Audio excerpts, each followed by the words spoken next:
Hello everyone and welcome to the OKS Computer YouTube channel. My name is Patrick and I have waited a long time for this. Today, we're going to be counting down my 50 favorite albums of 2021. Yes, it's that time of year where I'll be counting down my 50 favorite albums from the past 12 months. I'll be doing a rapid fire list of the first 30, followed by a short explanation of most of the top 20, and then going really in depth on the top 3.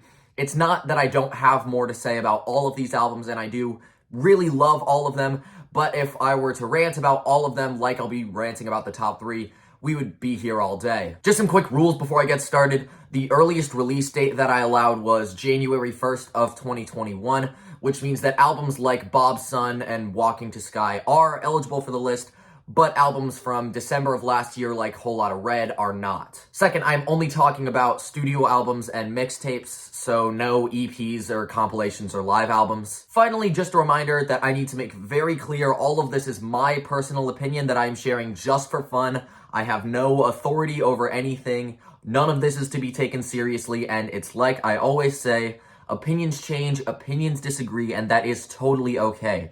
If you have a different take on what your favorite albums of the year are, feel free to let me know in the comments.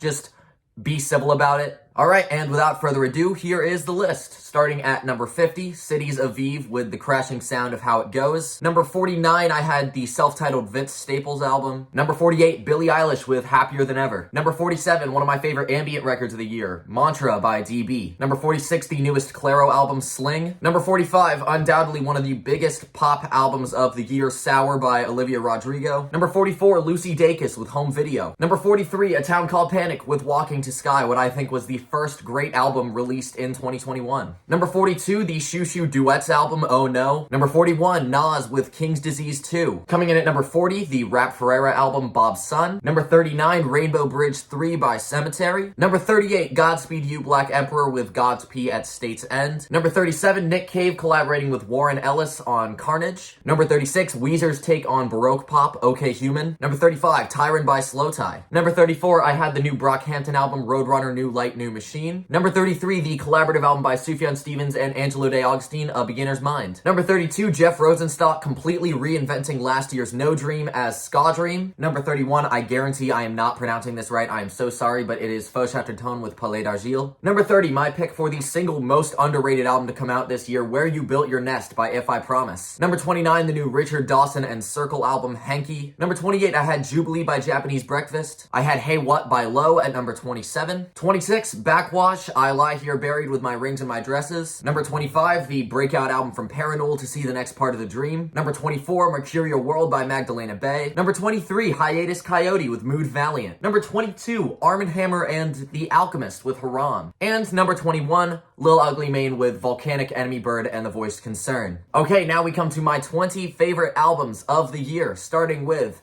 Bladee, The Fool. This is honestly his most expressive and focused and fully realized album since maybe ever since. Everything that Bladee does well is done at its best on The Fool, and it's one of my favorite rap albums of the year. Number 19, one of the most inspiring albums of the year, Stand For Myself by Yola. First things first, I gotta say, Yola is a powerhouse of a vocalist. And in collaborating with Dan Auerbach of the Black Keys, he adds a lot of edginess and punchiness to the mixing that really drives home her passion and motivation. It is a truly thrilling album. Number 18, The War on Drugs with I Don't Live Here Anymore. Now, if you know me, you know I am a massive War on Drugs fan, so of course I was really excited to hear this new album, and it totally met my expectations. It's true the War on Drugs haven't really changed much since A Deeper Understanding, but considering A Deeper Understanding is one of my favorite albums, and this album does everything that that album does well, I don't really mind getting a second helping of that same fantastic soft rock with some extra doses of synth pop mixed in this time around. I am absolutely in love with this album, and I think they totally nailed the sound that they're going for. Number 17, easily one of my favorite pop albums of the year, An Evening with Silk Sonic by Bruno Mars and Anderson .Paak. I mean, I shouldn't be surprised that this thing is excellent. You take two of the most talented stars in pop music, put them in a studio with Bootsy Collins and Thundercat, have them make a collaborative love letter to classic soul music. Of course, it's going to turn out to be one of the most entertaining pop records of the year. Number 16, I loved the new Turnstile album, Glow On. By maintaining their regular hardcore intensity and then adding in some super catchy pop progressions and an overall dreamier aesthetic. They really pushed the boundaries of their genre and their sound and made some awesome rock songs in the process. Number 15, I had the debut album by Squid, Bright Green Field. I have loved watching the rise of this new wave of post-punk over the past few years, and bands like Squid are a big reason why. In a word, Bright Green Field is all about being energetic. It's got these repetitive structures and huge dense mixes and terrific screams, courtesy of singing drummer Ollie Judge. It all contributes to a genuinely exhilarating album. I'm also surprised that it wasn't even my favorite UK post-punk debut album to come out this year, because at number 14 we have For the First Time by Black Country New Road. I think Black Country New Road best exemplify what makes this movement so exciting. The horns and strings add so much depth and flavor to the mix, especially on a song like Opus. The songs are brilliantly structured, so the long runtimes don't feel wasted in the slightest, and Isaac gives off such a singular vibe and presence as a singer and songwriter with these performances that are anxiety-inducing in the best way possible. This was easily one of the best debut albums that I heard this year, and if the singles from their next album are any indication, I have a feeling that Black Country New Road are about to do some amazing things in the near future. Number 13, Arca released 4 albums in a single week this year as a part of her Kick series, and my personal favorite was Kick 3. I've enjoyed a majority of what Arca has put out so far, and I thought that the other volumes in the Kick series were great, but 3 really stands out to me as a defining moment for Arca. It's her most bold and experimental and hyperactive album, and I think it represents a creative peak not just for the Kick series, but for Arca as an artist. At number 12, we have Tyler, the Creator, with Call Me If You Get Lost.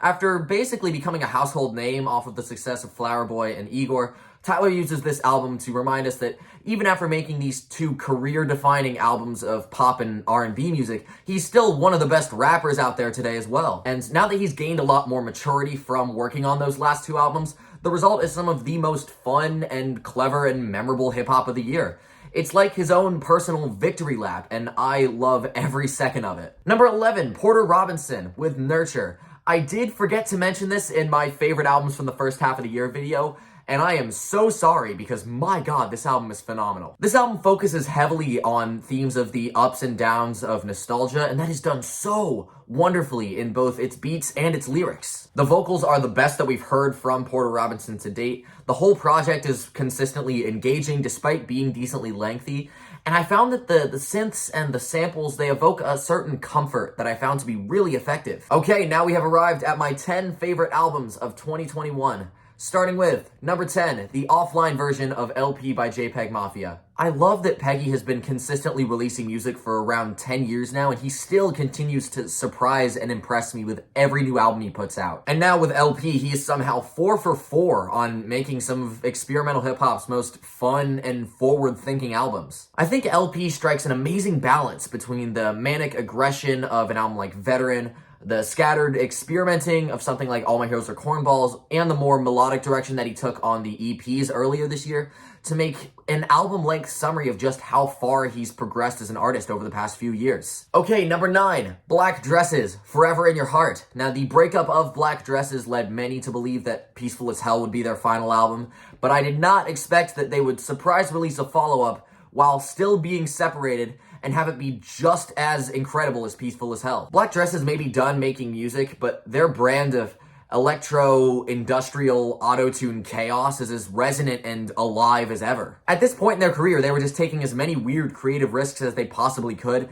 and all of them ended up working. I seriously hope this isn't the last that we hear from Black Dresses, but if it is, I feel like they left things with their biggest and boldest and arguably their best album. At number 8, the newest album by Black Midi, Cavalcade. Now, I remember this thing blew me away when I first heard it, and while the shock of Black Midi turning into an all-out prog rock band has since worn off, I still think this thing is fantastic. 2 albums into their career, and Black Midi are already maturing so much as a band. They're pulling in influences from jazz fusion and classic progressive rock, and mixing it in with the noise rock of Schlagenheim to create this surreal avalanche of an album. It is easily one of the best rock albums of the year. Number 7, Spelling with The Turning Wheel. I was aware of Spelling prior to The Turning Wheel, and I thought that 2019's Maisie Fly was really solid, but I never could have anticipated an album this good. There was apparently a team of 31 musicians working on this album, and you can really tell in how dramatic and spacious it sounds. It also feels more human and live than anything that she's made before. And what really steals the show for me and what really sold me on the record, though, is her voice. I don't know what it is about her voice that I found so captivating, but she matches the dreamy vibe of the music with these really theatrical and expressive, sometimes funny vocal inflections that only work to make the atmosphere of the album even more entrancing and hypnotic. As a whole, The Turning Wheel is just everything that I love to hear in modern art pop. Coming in at number 6, my personal favorite rock album to come out this year, Daddy's Home by St. Vincent. Now, I've always had an appreciation and an enjoyment of Annie Clark's work, especially Strange Mercy, but I think it's interesting how the first album of hers that I really clicked with and that I can confidently say I'm a huge fan of is the one where she completely reinvented herself and departed from her previous sound. Daddy's Home is like a psychedelic take on the sounds of 70s soft rock, and she could not have chosen a better creative path for her music. The production, courtesy of Jack Antonoff, is immaculate, her vocals are beautiful, and I also feel like Clark displays even more confidence and coolness than her usual work, helping it to really sink in that she is a changed person, and that change is 100% for the better. Okay, number 5. Nothing could have possibly prepared me for how good this album was. Smiling with No Teeth by Genesis Owusu. This man is a genuine talent, covering an unbelievable variety of genres and influences from song to song, and not missing a beat once. He's backed by a team of excellent musicians and producers, especially Kieran J. Callanan, but really the album is carried by his voice and his stage presence. He puts so much emotion into every single word that he says, and it gives off a true love of performing that's so amazing to listen to. Debut albums with this kind of ambition and passion are extremely rare, and I wish Genesis Owusu nothing but the best in whatever he does from here. And at number 4, I cannot talk about amazing albums from this year without talking about Sometimes I Might Be Introvert by Little Simz. I think this album has my vote for being the single best produced album of the year. Like, this thing sounds perfect. Still though, that's not to subtract from Simz herself. She is at the top of her game here, delivering some really interesting statements on how fame and power can affect one's sense of identity. But the album is made even better by how unbelievably good the beats are. Inflow's use of strings and choir vocals and spoken word and really creative samples makes for a series of beats that are lush and grand like nothing else that I've heard this year. With Sometimes I Might Be Introvert, Little Simz has essentially perfected her sound, and it makes for one of the most notable and epic albums to come out this year. Which brings me to my 3 favorite albums of the year, starting with number 3, Injury Reserve, with By the Time I Get to Phoenix. This is not the first time that death or grief have been brought up in music. It's been done many times by many artists, and a lot of my favorite albums go through how the artist processes the death of a partner, a parent, a child, or, in the case of By the Time I Get to Phoenix, a member of the group. By the Time I Get to Phoenix is Richie and Parker's response to the death of Stepa J. Groggs, and they reacted to this loss by stripping back their sound to its most harsh and raw and unpolished form, all while Richie goes into excruciating detail about his pain and depression and how the many anxieties and tragedies of 2020 only ended up making things worse for him. I love their decision to approach the beats on this album with the complete deconstruction of samples from The Fall and Black Midi and Brian Eno and Black Country New Road, with some songs playing more like these ambient pieces and walls of sound than actual coherent beats. Songs like Outside and Knees and Superman That are so disorienting and scattered they sound like they could just fall apart at any time, and the entire record feels like you're balancing on the edge of having a complete emotional breakdown. I also found this really intriguing relationship between the lyrics that Groggs recorded before his death and the lyrics that Richie wrote after. A good amount of the album was done before his death, and it does feel like Groggs wanted to write more vulnerable lyrics than what he usually did, but those already different lyrics took on a whole new intensity after his passing. It ties in beautifully with Richie's brutal honesty about what it's like to have lost a friend, and it makes for some of the most thought-provoking and powerful and overall excellent songwriting that I've heard this year. Richie's performances on songs like By Storm and Top Picks for You are nothing short of devastating, and it feels like he's going through all of the stages of grief at a speed that even he can't keep up with throughout the runtime. All of this is just my way of saying that By the Time I Get to Phoenix is the best send-off that Groggs could have received, and it is my personal favorite album that they've made so far. I've said it before, and I'll say it again, talking about death in music is hard, but I feel like this album is a prime example of how impactful the expression and release of grief through music can be. At number 2, I have Sinner Get Ready by Lingua Ignota. Okay, so musically, Sinner Get Ready is the exact kind of album that I've always wanted to hear from Lingua Ignota. Yes, All Bitches Die and Caligula are brilliant in their own way, and this is not to discredit either of them, but I did sometimes find that the noise overpowered and overshadowed her voice and the instruments. And my favorite moments on both albums were the quietest ones, where her voice was the center of attention. That is not at all the case with Sinner Get Ready, because she somehow managed to fix every single issue that I had with how she produced her music. Now that she's stripped away a lot of the noise and distortion, and she's expanded her musical influences as well, it's impossible to ignore the density of the vocal harmonies.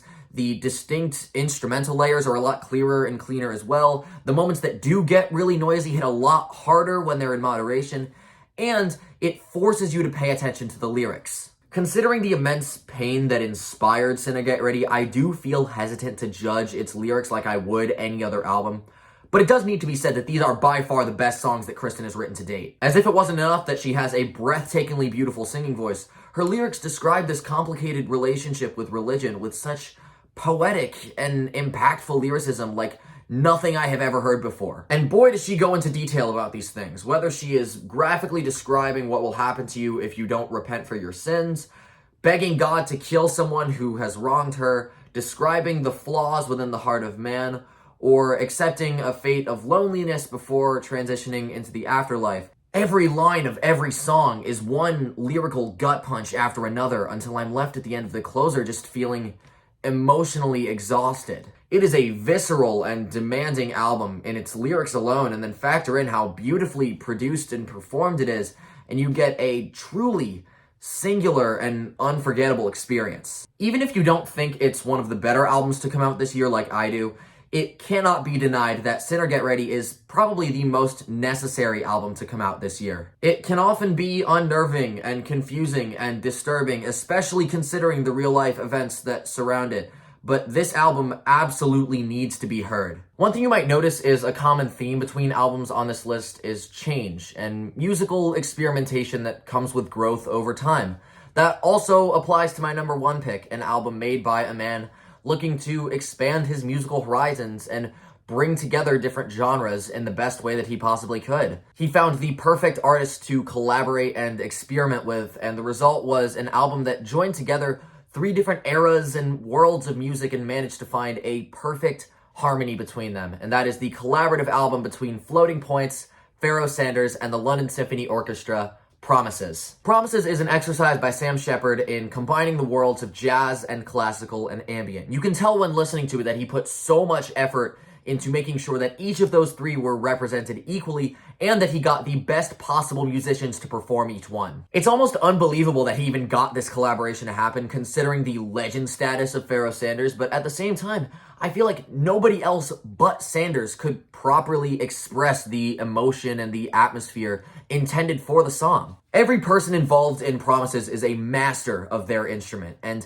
the elegance and the chemistry and the cohesion between these performers is just unreal considering they come from such different ends of the musical spectrum. With most collaborative albums I've heard, I feel like there's always one artist who outperforms or outshines the other, but this is not that. No, with Promises, there is this seamless trade of volume and energy in between each performer. Every transition from movement to movement or from solo to solo is incredibly smooth, and they all complement each other with this kind of effortlessness that can only be done by musicians with unmatched levels of talent. With all of these albums so far, I've made an effort not to highlight one specific song as the reason why it's good. I didn't pick a favorite on each one, and I think they all function best as front-to-back listens. I do think you should listen to Promises front to back since that's how you get the full scope of how amazing it is, but I do feel the need to highlight Movement 6. because that was the moment that I realized I was listening to my favorite album of the year. The majority of Promises is very quiet, very subtle. It really rewards close and careful repeat listens in order to get every small detail. But Movement 6 is the one really huge, loud moment where the strings get their time to shine. Over the course of 5 minutes, which is longer than some of the other full movements, the strings slowly build and get bigger and bigger, even when you don't think that there's any more layers that they could possibly add. But then exactly 5 minutes into the movement, when it's hit its absolute peak, most of the layers get a little bit quieter while the violins get a lot louder, and they hit this one specific high note that just breaks me every time I hear it. It feels like the entire first half of the album was building up to that one specific note, and it's such an indescribably beautiful moment that you just have to hear to believe. Trust me, I have listened to this album an unhealthy amount of times throughout the year, and every single time I'm unable to find something to criticize. In fact, I find that I love it even more each time, and that I find something new to love that I didn't get the last time. Promises represents the collision of everything that I love about jazz music and classical music and ambient music, all within a single album. It is musical mastery in its purest form, and it is my favorite album of 2021. And I think we'll end it at that. Those are my 50 favorite albums of 2021. Thank you all so much for listening. This has been an amazing year for music, and I cannot wait to see what next year has to offer. If you have a different list of your favorites from this year, feel free to let me know in the comments. I would love to see it, because it's like I always say, opinions change, opinions disagree, and that is totally okay. Thank you all so much for watching, and I hope you all have a very nice day.